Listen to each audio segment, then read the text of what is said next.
To mark 250 years since the birth of Beethoven, BBC Radio 3 and the National Orchestra of Wales have created something very special.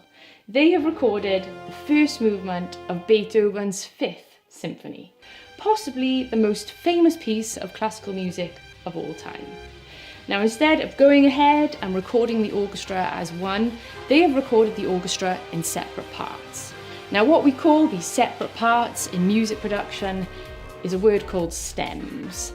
And what's more exciting is the BBC Radio 3 have made these stems available to all of us to go ahead and download and create our very own Beethoven remixes, using, of course, the same instrumentation, melodies, rhythms, and sounds as the great man himself. I'm Rachel K Collier. I've gone ahead and downloaded the Beethoven Remixed pack from the BBC Radio 3 website.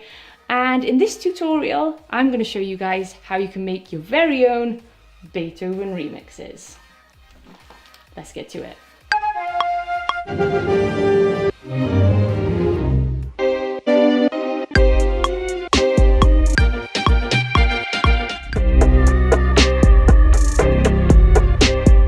The software I'm going to be using, guys, for this remix tutorial is software called Ableton Live.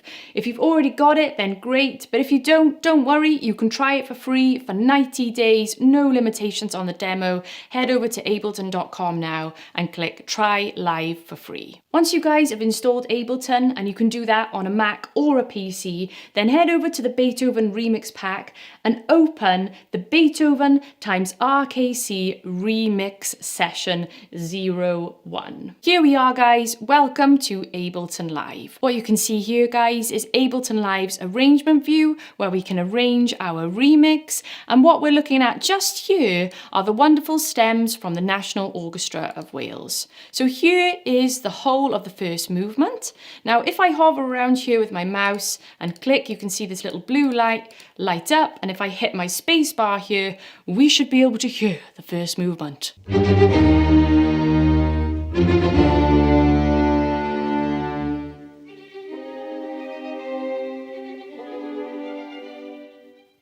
So up here, we've got our triangle, our square, and our circle, and these universally mean triangle for play, square for stop, and circle for record. Now, if we double click the stop, it's going to take this cursor all the way back to the start. Now, you might be thinking, Rachel, why have you left this massive space here? So I've left a huge section of time ready for us later on to fill with our own remix ideas. So if you're an experienced Ableton user, then there's your stems. Jump in, guys, and get going. But if you're brand new to Ableton, do not worry, guys, stick with me.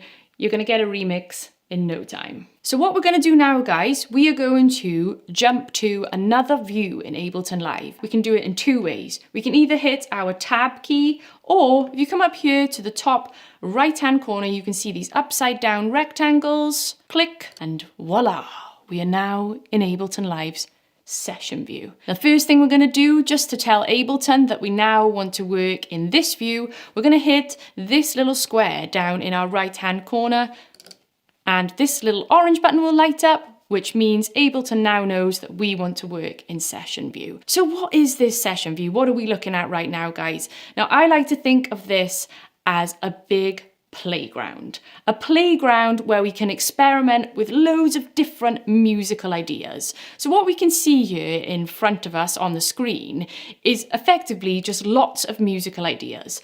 RKC's motif 1, then we've got some drum grooves here, we've got some guitar parts, we've even got some vocals, we've got a rap, we've got loads of fun different musical ideas. And the way session view works is that we can try out different combinations of the ideas, and then we can pick our favorites and make a whole new structure, which we will then record back into arrangement view, and we're going to fill this lovely space of time here.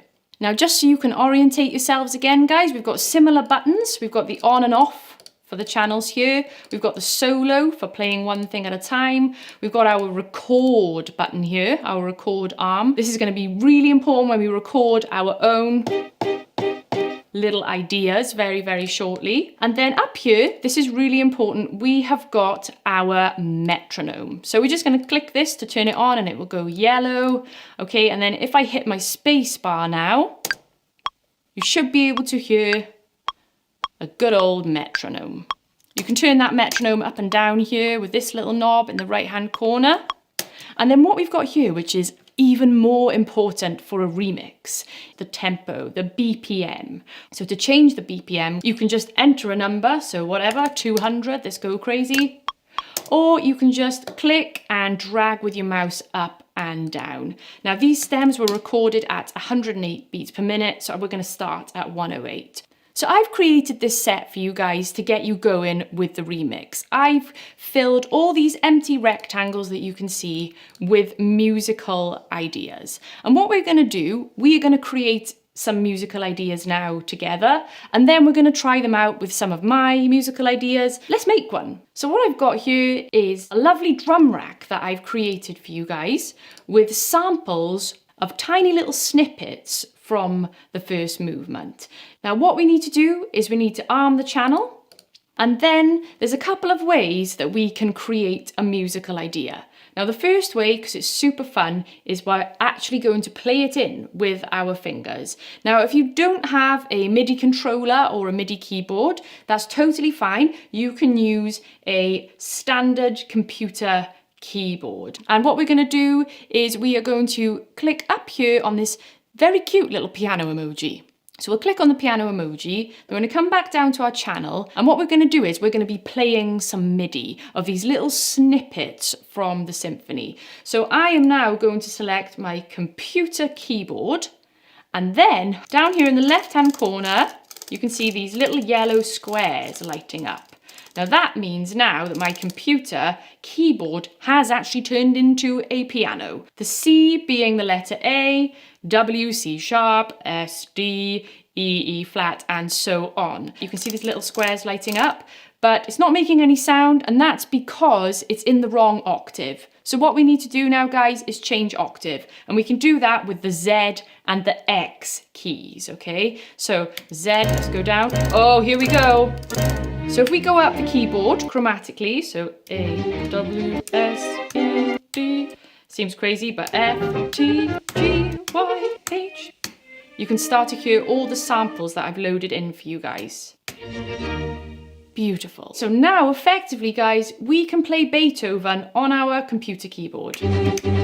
So we are now going to create our first clip, okay? These lovely coloured rectangles full of musical ideas are officially called clips when we're using Ableton Live. I'd recommend putting the click track on because we're going to need something to jam along to. We're going to be working on a grid now. We want to be nice and in time. And then you might remember earlier, guys, I said about the squares meaning stop, the triangles meaning play, and the circles meaning record.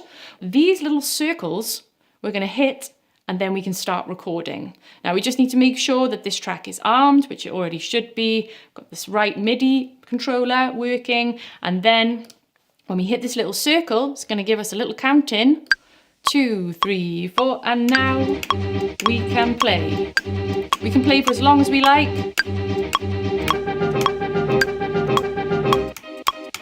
And then we hit spacebar, press stop, double click, and here we go. We have created our first MIDI clip.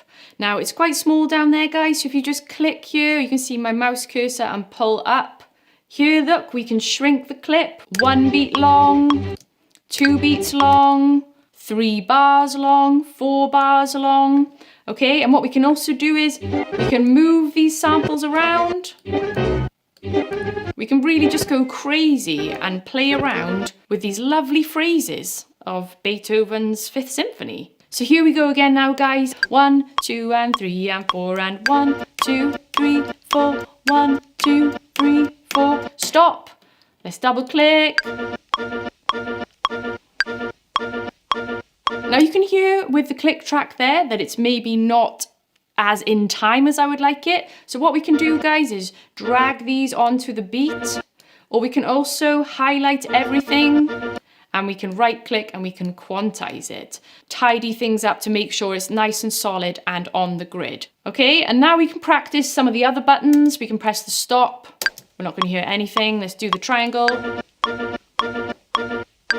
Okay, and then let me show you now some of my other motifs that I created.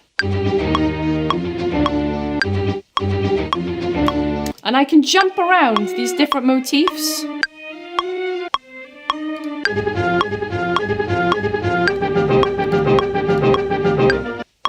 I can create as many as I like. If you want to, you can just double click in an empty rectangle slot and you can just click and draw the notes in yourself. Hit your triangle. So now you guys know how to make a simple little motif out of our first drum rack sampler. This is where it gets super fun. Let's try it out with some of the other musical ideas I've put in. So here we go. Try these drum grooves.